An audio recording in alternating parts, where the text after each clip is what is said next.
Je crois que vous êtes tous à peu près d'accord sur le constat d'un centre-ville qui a besoin de retrouver de la vitalité, du dynamisme. David Berruet, vous évoquiez tout à l'heure la zone commerciale autour du Super U, qui effectivement a beaucoup grossi ces dernières années. Est-ce que vous y voyez, vous, un effet de cause à effet avec le commerce qui périclite en centre-ville? Oui, évidemment. Après, une commune à elle toute seule ne peut pas lutter contre des grandes tendances qui font qu'effectivement, les gens ils ont besoin de garer leur voiture devant le supermarché. Du coup, ils vont dans les zones d'activité qui elles-mêmes vont se retrouver dans la difficulté avec le développement tout azimut du commerce en ligne. Voilà, on est dans des grandes évolutions générales sur lesquelles nous, il faut qu'on reste humble. Est-ce qu'on l'a pas trop fait grossir cette zone? Si, bien sûr que si, c'est ce que je disais tout à l'heure. À un moment donné, en limitant le développement de la zone d'activité de Gibraltar, il aurait été possible sans doute de permettre à certains commerces en centre-ville d'y rester.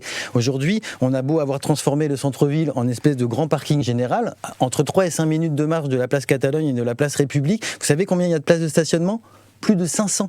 On a fait du centre-ville un parking, ce qui fait que c'est pas un lieu convivial, ni un lieu de rencontre, ni un lieu de vie. Pour autant, les commerces vont quand même à la zone Gibraltar, comme l'a fait notamment la boutique du Rastail. Ce que je veux dire, c'est que si on veut un centre-ville attractif, il faut une ville écolo. Et ça veut dire quoi ? C'est très simple. Il faut végétaliser, parce que ça va ramener de la fraîcheur. Il faut des endroits où on peut accueillir les familles avec les enfants, pour que les familles, quand elles reviennent des écoles, elles puissent faire une petite pause avec des jeux pour enfants dans la verdure. Et il faut également rendre ce centre-ville plus apaisé. Et ça veut dire, piétonisé, par exemple, en tout cas, que les cheminements des personnes les plus vulnérables se sentent en sécurité.